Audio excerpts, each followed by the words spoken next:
برادران ملت اسلامیہ، آج کے اس بزم سخن میں میرا موضوع کلام ہے کہ محمد سے وفا تو نے تو ہم تیرے ہیں۔ آج کا میرا موضوع شاعر مشرق علامہ اقبال کا لاسانی پیغام۔ اقبال تاریخ اسلام کے آئینے میں جھانک کر دیکھتے ہیں اور عاشق مصطفیٰ پر کہکشاں کی صورت میں اترنے والی رحمت خدا بندی کا جائزہ لیتے ہیں اور پوری دنیا کا چکر لگانے کے بعد مشرق میں بیٹھ کر قلم اٹھاتے ہیں اور یوں لکھتے ہیں کہ محمد سے وفا، کہ محمد سے وفا تو نے تو ہم تیرے ہیں، کہ محمد سے وفا تو نے تو ہم تیرے ہیں، یہ جہاں چیز ہے کیا لوح و قلم تیرے ہیں۔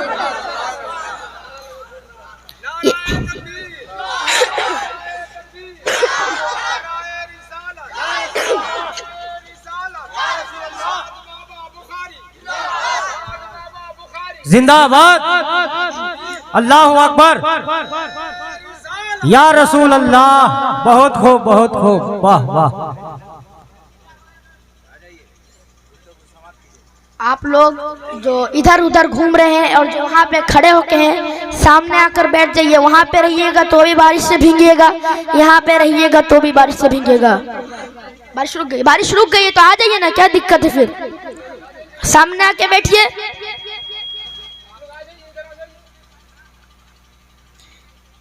کم سے کم میری بات کو رکھ لیجئے، سامنے آ کے بیٹھ جائیے۔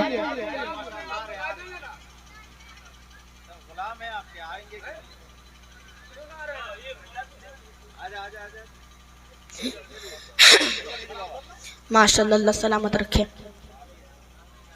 برادران ملت اسلامیہ، اللہ پاک قرآن کریم میں ارشاد فرماتا ہے قل ان کنتم تحبون اللہ فاتبعونی یحببکم اللہ ویغفر لکم ذنوبکم واللہ غفور الرحیم، یعنی کہ اے حبیب فرما دو کہ اے لوگوں اگر تم اللہ سے محبت کرنا چاہتے ہو تو میرے فرما بردار بن جاؤ، اللہ تم سے محبت کرے گا، اللہ تمہارے سارے گناہ بخش دے گا، اللہ بخشش والا مہربان۔ معزز سامعین اکرام، محبوب خدا سے محبت و وفاداری کا اعلان صرف لفظوں کا اظہار نہیں بلکہ یہ تو عمل کی مزاج ہے، یہ محض زبانی اقرار نہیں بلکہ جانی و مالی احسار ہے، یہ ایک نعرہ نہیں بلکہ خون کی دھاروں پہ چلنے کا نام ہے، یہ ریاکاری و معصیت نہیں بلکہ نبی کریم کے نام پر خاک و خون میں غسل کرنے کا نام ہے، یہ صرف تقریر و شاعری نہیں بلکہ نبی کریم کے نام پر پروانہ اور نثار ہونے کی جلوہ گیری ہے۔ معزز سامعین اکرام، عاشق مصطفیٰ کے لیے عشق مصطفیٰ اس کی زندگی ہوتی ہے، اطاعت مصطفیٰ اس کی سربلندی ہوتی ہے اور توہین ناموس رسالت اس کی زندگی سے خالی ہوتی ہے۔ وہ چلتے پھرتے ہر وقت ثابت کرتا ہے کہ غلامان محمد جان دینے سے نہیں ڈرتے، غلامان محمد جان دینے سے نہیں ڈرتے، کیسے کٹ جائے یا رہ جائے کچھ پرواہ نہیں کرتے۔ سبحان اللہ، سبحان اللہ، نعرہ تکبیر، نعرہ رسالت، خانقاہ بخاریہ، خانقاہ بخاریہ، نعرہ تکبیر، نعرہ رسالت۔ یہ سر کٹ جائے یا رہ جائے کچھ پرواہ نہیں کرتے۔ معزز سامعین اکرام، نبی کریم نے تو مومن ہونے کا معیار ہی یہ رکھا ہے، لا یؤمن احدکم حتی یکون احب الیہ من والدہ وولدہ والناس اجمعین، یعنی کہ تم میں سے تب تک کوئی مومن نہ ہوگا جب تک کہ میں اس کے ماں، اس کے باپ، اس کے اولاد تمام لوگوں سے زیادہ محبوب نہ ہو جاؤں۔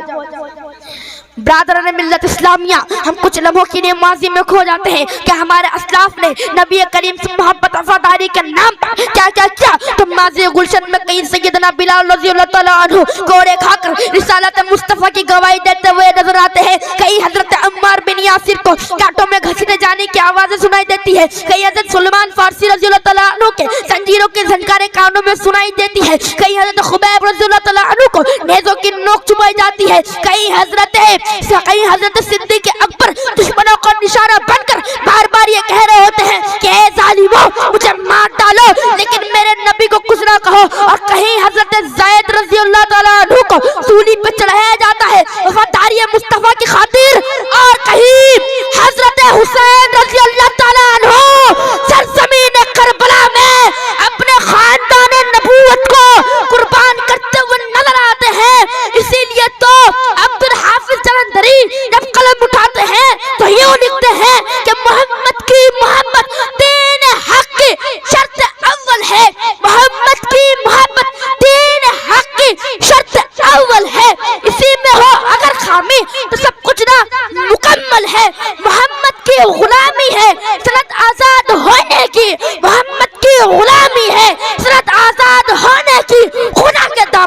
توحید میں آباد ہونے کی۔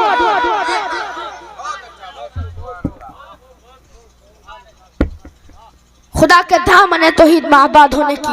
معزز سامعین اکرام، کچھ نجدی وہابی کہتے ہیں کہ نماز میں اگر حضور کا خیال آ جائے تو نماز نہیں ہوگی، تو سن لو، ایسی نماز جو عشق مصطفیٰ کی محبت سے خالی ہو، غلیظ کپڑے میں لپیٹ کر اس کی نماز اس کے منہ پہ مار دی جائے گی، کیونکہ نماز تو وہ ہے جو عشق مصطفیٰ میں ڈوب کر پڑھی جائے، نماز تو وہ ہے جو ادائے مجتبی سمجھ کر پڑھی جائے، نماز تو وہ ہے جو جعلت قرۃ عین فی الصلاۃ کا مزدہ مان کر پڑھی جائے، نماز تو عابد و معبود کے درمیان تقرب کا وسیلہ ہے، نماز ساجد و مسجود کے درمیان گفتگو کا ذریعہ ہے، مگر قربان جاؤ نماز کا تحفہ لانے والے اس محبوب کی شان و عظمت پر کہ جن کے نیند پر ترک نماز تقاضا ایمان ہے۔ جی ہاں، یہ امر نص سے ثابت ہے کہ عین نماز اگر مدنی سرکار کا بلاوا آ جائے تو فوراً نماز دار بارگاہ رسالت مآب میں حاضر ہو جائے۔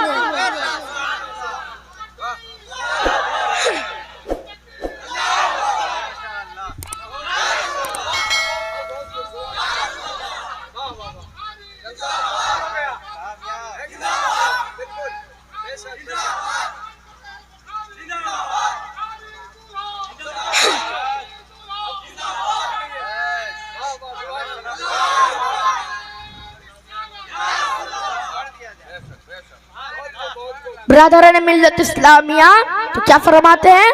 نماز توڑ دو اور بارگاہ رسالت مآب میں حاضر ہو جائیے، میرے حضور کی شان ہے۔ برادران ملت اسلامیہ، میرے حضور کا آستانہ وہ آستانہ عالیہ ہے جہاں ہر ساحل کی جھولی بھر جاتی ہے، وہ اما السائل فلا تنہر، جہاں ہر گنہگار امت کی بخشش ہو جاتی ہے، ولو انہم اذ ظلموا انفسہم جاؤک، جہاں ہر خطا کار امت کی شفاعت ہو جاتی ہے، یہ محمد عرفہ راسق اشفا تشفع، جہاں ہر کسی پر نعمت میسر ہو جاتی ہے، واللہ موتی وانا قاسم، جہاں ہر کسی پر رحمتوں کی بارش ہو جاتی ہے، وما ارسلناک الا رحمت للعالمین، اور جہاں خدا تک پہنچنے کے لیے رہنمائی ہو جاتی ہے، قل ان کنتم تحبون اللہ فاتبعونی یحببکم اللہ۔